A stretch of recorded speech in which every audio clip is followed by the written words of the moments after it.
I have always wanted to see angels, and I was participating in this bar mitzvah with a very wonderful young man who I became very connected to. And as I sat behind him as he was leading the congregation in prayer, I began to be aware that he was so grounded.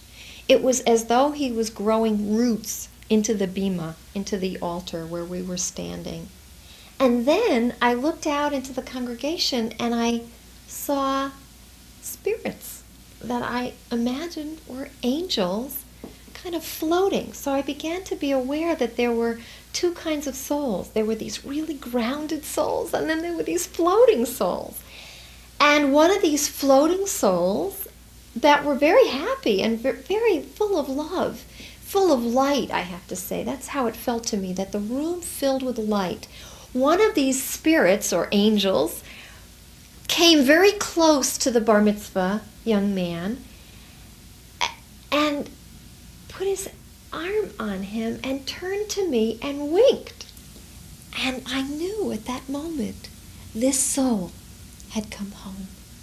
And it was just the most celebrative moment, the most joyful moment that I had experienced in the synagogue, because all of these souls were celebrating, and all of the people there were part of this great healing that took place. It felt like a celebration of all creation being connected. I felt so connected to what was and what is and what will be.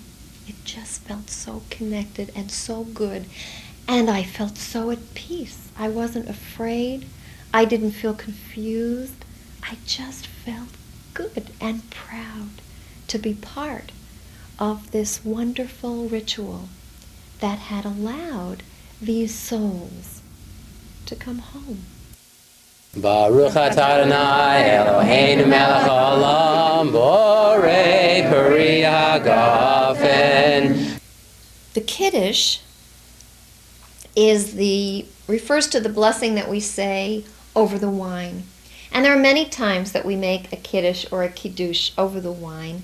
Perhaps the most familiar time is the Sabbath, when we thank God for the fruit of the vine, and we say, this is joy, this is for joy, this is for celebration, this is for happiness. The word itself comes from the word kadosh, which is used in many, many different prayers. It's even, for example, the root of the word that we use for our mourner's prayer, the Kaddish.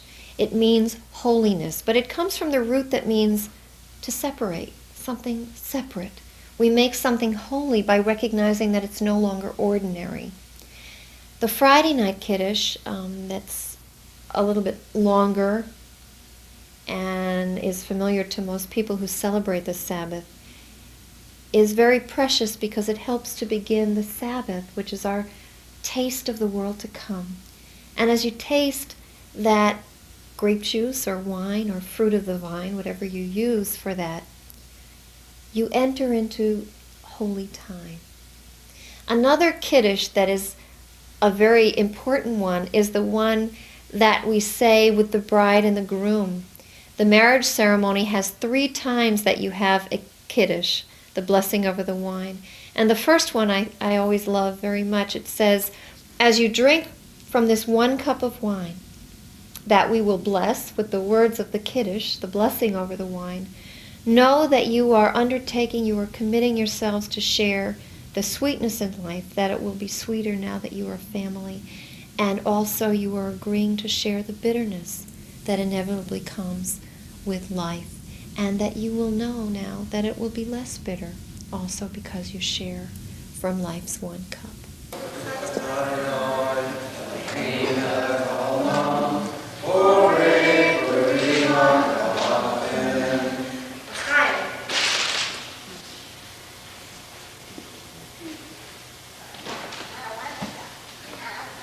And Steve, I ask you to take this ring and place it upon the right forefinger of your bride, so that all the witnesses here can see. Because this technically is what marries you. Hold it upon her finger. Yes. And speak to her.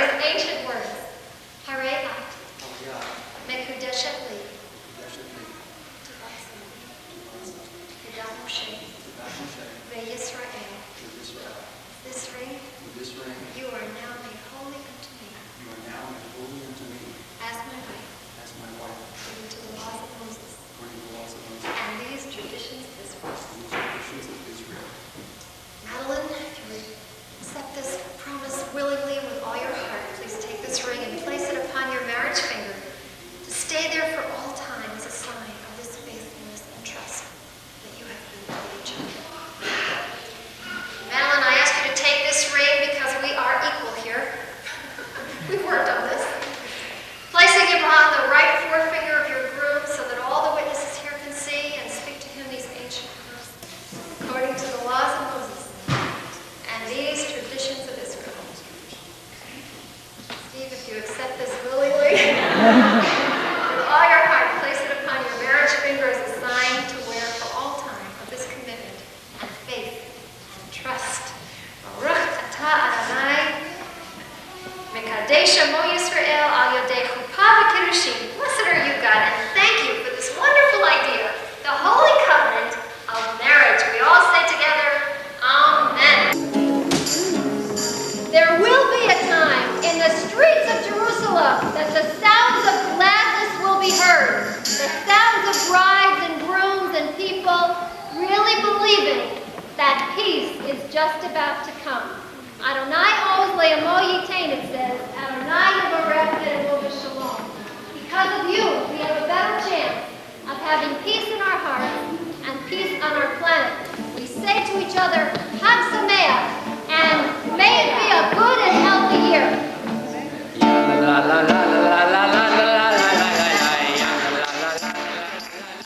I believe that the holidays are connected, and when you jump on and begin to process and connect through the holidays, using Shabbat as like the spark that keeps you going from one to the next, because Shabbat comes every week, and of course it is our holiest of days, then you spiral each year to a higher and higher place. It's like you practice, and you get better at it each year, each year. My favorite place to begin is really not with the first holiday of the Jewish year, which really is Passover. That's the first month of the year. But I like to start with Rosh Hashanah.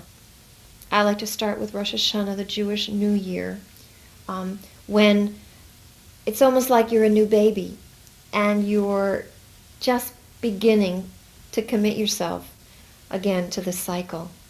Rosh Hashanah comes and you're this new person, that you make yourself vulnerable with the community and you ready yourself through the 10 days of awe that follow for Yom Kippur, where you are completely vulnerable to yourself, but in a safe place with the community. And you atone or become at one with what it is you can do to make your life better and to make the world better by kind of taking on the sins of the world on that one day, recognizing that human beings do make mistakes no matter how perfect we are. One of the great questions of Rosh Hashanah is, because the purpose of Rosh Hashanah is to do tshuva, which is a turning in one's ways, to turn to a better way. One of the great questions is, does a perfectly righteous person have to make tshuva, or does a perfectly righteous person have to turn in this repentance? And the answer is yes, of course, because anyone can turn and be better and be on a better path. And that's the notion of the cycle. We are B'Tselem Elohim, in the image of God, and then not just we are, but everyone is. To pray for a year where there really will be peace. We will continue to do this. Peace for ourselves, peace for all the people we love, and peace for the whole planet. So, for peace, we give each other a blessing.